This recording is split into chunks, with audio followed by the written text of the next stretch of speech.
Friends, welcome to my channel. जैसे कि आपको पता है, हम कर रहे हैं टीजीटी साइंस की प्रिपरेशन। क्लास 9 हमारी कंप्लीट हो चुके हैं। अब शुरू की हुई है हमने क्लास 10, जिसका आ चुके हैं हम 4th चैप्टर में। ये जो नंबर दिख रहा है, इस पर आप मैसेज कर सकते हो नोट्स के लिए। तो देखो बच्चों, सबसे पहले क्या है, कार्बन। कार्बन क्या है, एक नॉन मेटल है। तो इसके प्रॉपर्टीज़ जो हमने मेटल नॉन मेटल में पढ़ी थी, उसमें से थोड़ी देखो तो क्या है, नॉन लस्टर है, और ये सॉलिड फॉर्म में नहीं होते, ये मेबल या फिर डक्टाइल नेचर के नहीं होते। ठीक है, ये आप वहाँ से आइडिया लगा सकते हो। तो आप वो चैप्टर भी ज़रूर करना। उसके बाद आया कि कार्बन क्या है, एक मोस्ट रिएक्टिव एलिमेंट है पूरे वर्ल्ड में। One of the most reactive element, जो सबसे ज़्यादा रिएक्टिव एलिमेंट है उनमें से एक क्या है, कार्बन। ठीक है, इसका एटॉमिक नंबर है 6 और इसका एटॉमिक मास है 12 और इसकी जो वैलेंसी होगी वो होगी 4। ठीक है, तो ये क्या करता है, एक टेट्रावेलेंट है, 4 बॉन्ड फॉर्मेशन करता है। ये अर्थ क्रस्ट में मिलता है 0.02 और एटॉमिक फॉर्म में मिलता है 0.03%। उसके बाद आया एक है covalent bond formation. Covalent bond होता क्या है, या इसको फॉर्म करने के लिए करेक्टरिस्टिक्स क्या है, क्या चीज़ें ज़रूरी हैं कि वो हो, क्या कंडीशंस हैं कि वो कंडीशन अप्लाई होंगी तभी कोवलेंट बॉन्ड की फॉर्मेशन होगी। ठीक है, तो फर्स्ट क्या है, नॉन मेटालिक है करेक्टर। नॉन मेटालिक करेक्टर होना चाहिए। तो कार्बन एक क्या है, नॉन मेटल है। उसके बाद आया जो वैलेंस सेल है, उसमें 4 to 7 इलेक्ट्रॉन होने चाहिए। और जो कार्बन है उसमें कितने वैलेंस इलेक्ट्रॉन बताए थे अभी, 4। तो 4 to 7, 4, 5, 6, 7, जब ये इलेक्ट्रॉन होंगे ना वैलेंस सेल में, तभी कोवलेंट बॉन्ड की फॉर्मेशन हो सकती है, इसके अलावा नहीं। ठीक है, इसमें एक एक्सेप्शनल केस है जो कि है हाइड्रोजन। क्योंकि हाइड्रोजन में 1 इलेक्ट्रॉन है को वैलेंस सेल में, फिर भी ये क्या बनाता है, कोवलेंट बॉन्ड। उसके बाद आया combining atom should contribute an equal number of electron to form में पेयर। जब एटम का कंबाइन करेंगे तो जो कंट्रीब्यूशन होगा ना इलेक्ट्रॉन का, वो सेम होना चाहिए पेयर के अंदर। की एक सब्सटेंस है और उससे दूसरा है, तो दोनों ने 1-1 इलेक्ट्रॉन की शेयरिंग की है, तो 1-1 की ही की है दोनों ने। ठीक है, उसके बाद आया 1 pair of electron between the atom, single covalent bond. अगर सिर्फ एक पेयर ऑफ इलेक्ट्रॉन ने शेयरिंग की है, या फिर सिर्फ एक ही इलेक्ट्रॉन का पेयर बन रहा है, तो उसे हम क्या बोलेंगे, सिंगल कोवलेंट बॉन्ड। इसके एग्जाम्पल क्या है, H2Cl2 HCl। जैसे क्या है, H है तो इसको ऐसे लिखते हैं, तो ये क्या है, एक सिंगल बॉन्ड है। और ये कौन सा बॉन्ड फॉर्म करती है, हाइड्रोजन कोवलेंट बॉन्ड। तो ये क्या है, एक कोवलेंट बॉन्ड है सिंगल, Cl में ऐसे हो जाएगा। उसके बाद आया characteristics of covalent bond. Covalent bond की करेक्टरिस्टिक्स क्या क्या है। Covalent compound are gases liquid mainly, but with more, जो ज़्यादा होंगे वो किस में होंगे, सॉलिड्स में। Maximum number are in solid. ठीक है, तो जो कोवलेंट बॉन्ड है वो गैसेज में भी फॉर्म होता है, लिक्विड में भी फॉर्म होता है, सॉलिड में भी फॉर्म होता है। लेकिन अगर पूछे तो मैक्सिमम या फिर ज़्यादा किस में मिलता है, तो वो होता है सॉलिड्स में। अब कुछ एग्जांपल देखो सॉलिड के, जिनमें कोवलेंट बॉन्ड मिलता है, जो कि कोवलेंट कंपाउंड है, वो है यूरिया, ग्लूकोज, नेप्थलीन। ये कुछ एग्जाम्पल, इनके अलावा और भी हैं। लिक्विड में हो गया H2O, इथेनॉल, बेंजीन। और गैसेज में हो गया मीथेन, क्लोरीन, H2O2। इनका क्या होता है, जो कोवलेंट बॉन्ड है ना, एक वीक बॉन्ड है। ठीक है, तो इसमें वीक बॉन्ड है, तो इंट्रामोलिकुलर क्या होगी, वो जो इंट्रामोलिकुलर बॉन्ड है वो वीक होगा। तो इनका अगर कोई भी चीज़ है, कोई भी बॉन्ड है, वो वीक हो तो उसमें low melting point, boiling point होता है। ठीक है, एक्सेप्ट डायमंड एंड ग्रेफाइट। ठीक है, डायमंड और ग्रेफाइट भी तो क्या करते हैं, कोवलेंट बॉन्ड बनाते हैं। ठीक है, लेकिन इनका जो इंटरमोलिकुलर बॉन्ड है वो काफ़ी ज़्यादा स्ट्रोंग है, जबकि ये होता नहीं है। ठीक है, उसके बाद क्या बता रखा है कि जो आयनिक कंपाउंड होते हैं ना, उनमें इंटरमोलिकुलर बॉन्ड बहुत ज़्यादा मतलब स्ट्रोंग होता है आयनिक कंपाउंड में, कम होता है कोवलेंट कंपाउंड में, एक्सेप्ट डायमंड एंड ग्रेफाइट। उसके बाद आया जो सोल्यूबल है ना, जो कोवलेंट कंपाउंड होते हैं, जो कोवलेंट बॉन्ड की फॉर्मेशन करते हैं, वो सोल्यूबल तो होते हैं ऑर्गेनिक सॉल्वेंट में, लेकिन वाटर में सोल्यूबल नहीं होते, और ना ही इलेक्ट्रिसिटी कंडक्ट करते हैं। ये मेनली जो 3 वो हैं लास्ट के पॉइंट, ये तो क्या है, नॉन मेटल की करेक्टरिस्टिक्स तो हैं जो हमने कल की थी, तो सेम वही है। तो मेनली क्या है, जो कोवलेंट बॉन्ड है वो कौन फॉर्म करते हैं, जो नॉन मेटल है, लेकिन कुछ एक्सेप्शनल केस भी होते हैं। ठीक है, वो देख लेना। उसके बाद है classification of covalent bond. Covalent bond होता कितने प्रकार का है, किस किस कैसे कैसे बॉन्ड फॉर्म करता है, तो वो है single covalent bond, double covalent bond and triple covalent bond.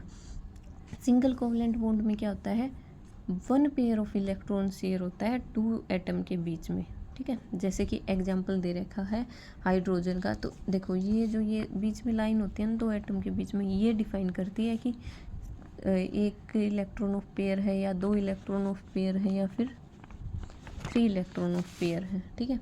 तो सिंगल में 1 पेयर ऑफ इलेक्ट्रॉन, डबल में 2 पेयर ऑफ इलेक्ट्रॉन का शेयर हो जाएगा और ट्रिपल में 3 पेयर ऑफ इलेक्ट्रॉन हो जाएगा। तो इसके एग्जांपल है H2, Cl2, HCl, CH3, CH3 जो है C2H6 हो जाएगा। ये इसको लिखेंगे कैसे, CH3 CH3।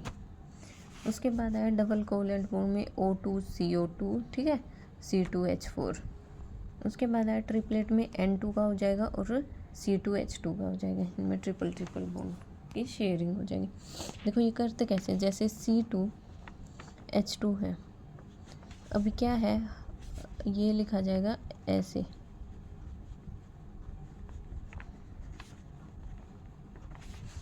अब CH में तो एक सिंगल बॉन्ड के, क्यों, हाइड्रोजन को तो एक ही, जैसे ये वैलेंस इलेक्ट्रॉन होते हैं, हाइड्रोजन का एक है, तो हाइड्रोजन को तो एक और इलेक्ट्रॉन चाहिए स्टेबल होने के लिए, तो वो यहाँ से मिल गया तो हाइड्रोजन के दोगे।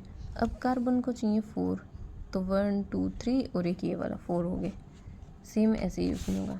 अब आई strength of bond and bond length, ये याद रखना है, यहाँ से क्वेश्चन, तो जो स्ट्रेंथ ऑफ बॉन्ड है बच्चों ये याद रखना है, यहाँ से क्वेश्चन आ भी सकता है आपका। और बॉन्ड लेंथ में जो स्ट्रेंथ है ना बॉन्ड की, वो सबसे ज़्यादा किस में होगी, ट्रिपल में। मतलब नॉर्मल सी बात है, एक तो एक सिंगल बॉन्ड हो और एक 3 बॉन्ड हो, तो ज़्यादा देर किस में लगेगी तोड़ने में, जो ट्रिपल है उसमें। तो बॉन्ड स्ट्रेंथ होगी ज़्यादा ट्रिपल में, फिर डबल में, फिर सिंगल में, सबसे कम सिंगल में, सबसे ज़्यादा ट्रिपल में।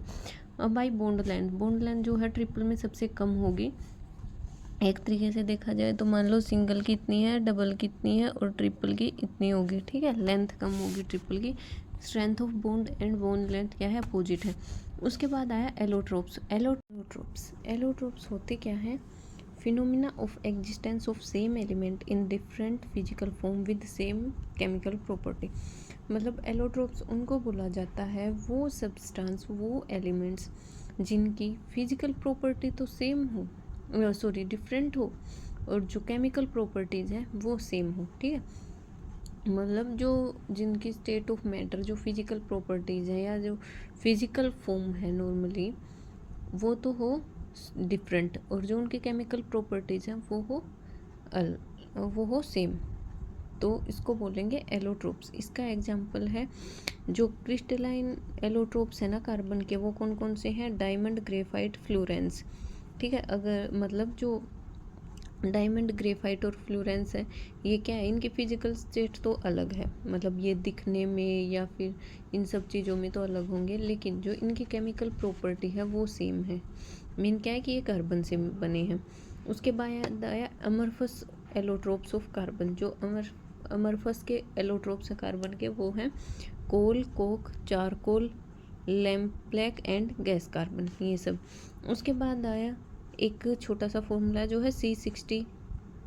ये क्या है, बकमाइंस्ट्रेस फ्लोरेंस, जो ये फ्लोरेंस था ना, इसकी एक फॉर्म है और इसमें 60 कार्बन्स प्रेजेंट होती हैं। उसके बाद आया फंक्शनल ग्रुप्स। देखो ये आपको याद करने हैं थोड़े से, कि अगर कोई भी एलिमेंट है या फिर कोई भी वो है सब्सटेंस है, उसके जो केमिकल फार्मूला उनके पीछे अगर ये फंक्शनल ग्रुप हैं तो इनको क्या बोलेंगे और इनके एग्जांपल्स क्या क्या हैं, ठीक है।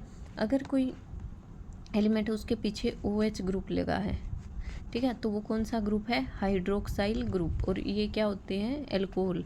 मतलब जितने भी एल्कोहल हैं उन सब के पीछे क्या मिलेगा, OH कंपलसरी है, मिलेगा ही। इसके एग्जांपल है मिथेनॉल, इथेनॉल। मिथेनॉल क्या फॉर्मूला है, CH3OH, देखो है ना, OH ग्रुप लगा हुआ है ना। और इथेनॉल का फॉर्मूला है CH3CH2OH, इसमें भी OH लगा हुआ है, तो ये कौन सा है, हाइड्रोक्सी ग्रुप। उसके बाद आया उसके बाद आया एल्डिहाइड ग्रुप। एल्डिहाइड ग्रुप में क्या होगा, CHO, मतलब एक कार्बन भी जुड़ जाएगा साथ में, और इनको क्या बोलेंगे, एल्डिहाइड्स। इसके एग्जाम्पल है मिथेनल जो कि है HCHO जिसका फॉर्मूला है, मतलब ये देखो CHO ग्रुप लगा हुआ है ना। उसके बाद आया इथेनल। इथेनल का फॉर्मूला क्या है, CH3CHO। उसके बाद आया थर्ड कीटोन ग्रुप। उसके पीछे क्या फंक्शनल ग्रुप होगा, C डबल बॉन्ड के साथ O।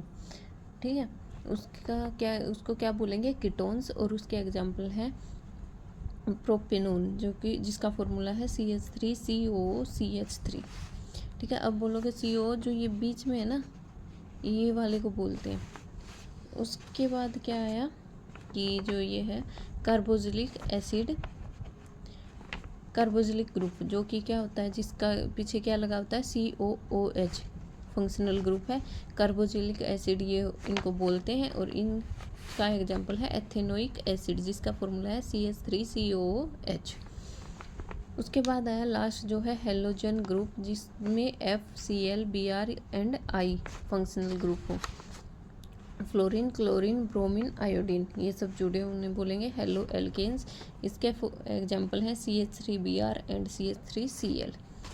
उसके बाद आया कंबशन रिएक्शंस होती क्या हैं। कंबशन रिएक्शंस क्या होती हैं, जब जो कार्बन है या फिर कोई भी कंपाउंड है जो कि कार्बन कंटेन करता है, उसकी बर्निंग हो किसके प्रेजेंस में, ऑक्सीजन की प्रेजेंस में, तो वो क्या रिलीज़ करेगा, CO2, हीट एंड लाइट। क्यों, क्योंकि O2 तो यहाँ से आएगा और कार्बन आएगा जो कार्बन सब्सटेंस है वहाँ से, फिर उसमें से हीट भी रिलीज होगी, और जिसमें से हीट रिलीज होती है वो कौन सी प्रोसेस होती है, एक्सोथर्मिक। मतलब जो कंबशन ऑफ कार्बन है वो कैसी प्रोसेस है, एक्सोथर्मिक। उसके बाद आया फ्लेम करेक्टरिस्टिक्स क्या क्या होती हैं। जो हाइड्रोकार्बन है वो होती है एक सैचुरेटेड हाइड्रोकार्बन, एक होती है अनसैचुरेटेड हाइड्रोकार्बन। जो सैचुरेटेड हाइड्रोकार्बन्स होती हैं वो क्लीन फ्लेम देती है, लेकिन अगर ऑक्सीजन की प्रेजेंस होगी ना तो ये क्या करेंगी, स्मोक की फ्लेम देंगी धुएं के साथ है।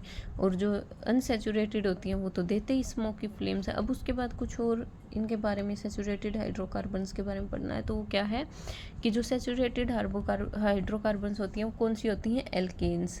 ठीक है, और जो अनसैचुरेटेड हाइड्रोकार्बन्स होती हैं वो होते हैं एल्कीन। वो कौन सी होती हैं, एल्कीन। तो इनमें एल्कीन में क्या डिफरेंस है, जो एल्केन है ना उसमें तो कार्बन कार्बन का सिंगल बॉन्ड प्रेजेंट होगा, जो एल्कीन है उनमें कार्बन कार्बन का डबल बॉन्ड प्रेजेंट होगा। ठीक है, उसके बाद एक और है जो है एल्काइन, जिसमें वाई लगता है, इसमें क्या होगा, कार्बन कार्बन का ट्रिपलेट बॉन्ड प्रेजेंट होगा। ठीक है, उसके बाद आया इथेनॉल जो कि क्या था, एल्कोहल का एग्जाम्पल था हाइड्रोक्साइल ग्रुप का। इसके बारे में थोड़ा सा पढ़ लेते हैं, जिसका फॉर्मूला है C2H5OH, जिसको हम कैसे लिखेंगे, CH3CH2OH। देखो लगाए ना इसके पीछे OH, हाइड्रोक्साइल ग्रुप जिसको हम एल्कोहल बोलते हैं। कलरलेस लिक्विड होता है, प्लीजेंट स्मेल होती है, बॉइलिंग पॉइंट कितना होता है, 351 केल्विन। उसके बाद मिजिबल होता है, H2O में घुल जाता है, नॉट कंडक्टर ऑफ इलेक्ट्रिसिटी को पास नहीं करता, और नेचुरल टू लिटमस। उसके बाद आया use of ethanol. Ethanol use कहाँ कहाँ होता है, एक सॉल्वेंट के तरीके से, किस लिए, जो आयोडीन है उसको प्रिपेयर करने के लिए। उसके बाद आया एंटी फ्रीज रेडिएटर है, व्हीकल्स में एंटी फ्रीजिंग के लिए यूज़ किया जाता है। Solvent in paints, dyes, medicines, soap, synthetic rubber, इन सब में भी इथेनॉल का यूज़ होता है। अब एक है इथेनोइक एसिड, या जिसको हम एसिटिक एसिड भी बोलते हैं। देखो ये भी आ सकता है क्वेश्चन में, ये ऐसे क्वेश्चन नहीं बनते हैं कि इथेनोइक एसिड का दूसरा नाम क्या है, या एसिटिक एसिड को और क्या बोलते हैं, इथेनोइक एसिड। फॉर्मूला क्या है, CH3COOH। ये क्या होता है, वाटर में डिजोल होता है, एल्कोहल में भी डिजोल होता है, और ईथर में भी डिजोल होता है। Can freeze in winter, so called glacial acetic acid. तो क्या होता है, जो विंटर्स में ये फ्रीज हो सकता है तो इसको ग्लेशियर एसिटिक एसिड भी बोलते हैं। उसके बाद आया एक लास्ट छोटा सा टॉपिक है इसमें, वो है सोप एंड डिटर्जेंट का। और देखो सोप एंड डिटर्जेंट का इम्पोर्टेंट टॉपिक है, भले ही छोटा हो, एक न एक क्वेश्चन आपको देखने को मिल ही जाता है। तो ये इसमें क्या होता है, sodium and potassium salt of long carboxylic acid present होता है।